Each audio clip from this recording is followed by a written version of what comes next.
নমস্কার বন্ধুরা, সবাই কেমন আছো? আশা করি ভালো আছো। আজকে আমি একটা নতুন রেসিপি নিয়ে এসেছি, কুমড়োর বড়া।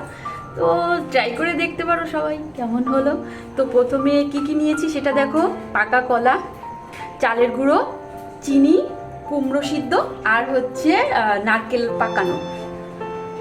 এবার আমি এক এক করে দিয়ে দিচ্ছি। প্রথমে দিলাম চালের গুঁড়ো, তারপরে কলা, তারপরে চিনি পরিমাণ মতো দিতে পারো, আর দু টুকরো কুমড়ো আগে দিয়ে এবার এগুলো চট করতে হবে। আর দিয়ে দিচ্ছি এক্সট্রা স্বাদের জন্য আমুল দুধ।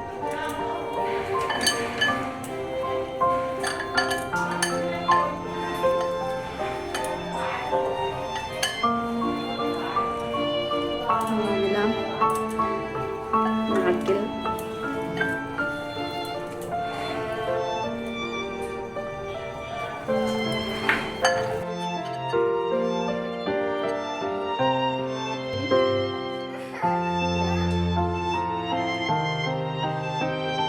এরকম প্যাটার্নটা হবে।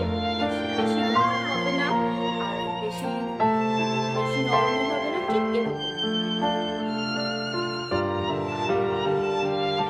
আর কড়াইতে দিয়ে দিয়েছিলাম সানফ্লাওয়ার অয়েল, আগে থেকেই গরম করে রেখেছিলাম যে কোনো কাজটা করতে। এবার দেখো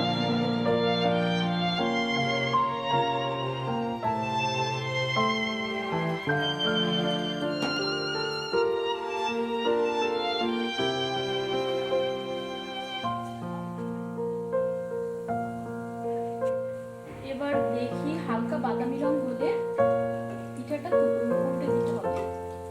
এই তো হয়ে গেছে, 2 মিনিট ভাজলেই হয়ে যাবে।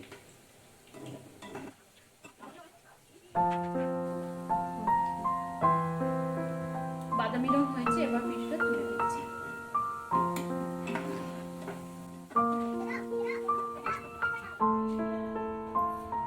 এবার আমাদের হয়ে গেছে বানানো, পিঠাটা পুরো কমপ্লিট। এবার আমি এর উপরে সুগার পাউডার দিয়ে দিচ্ছি।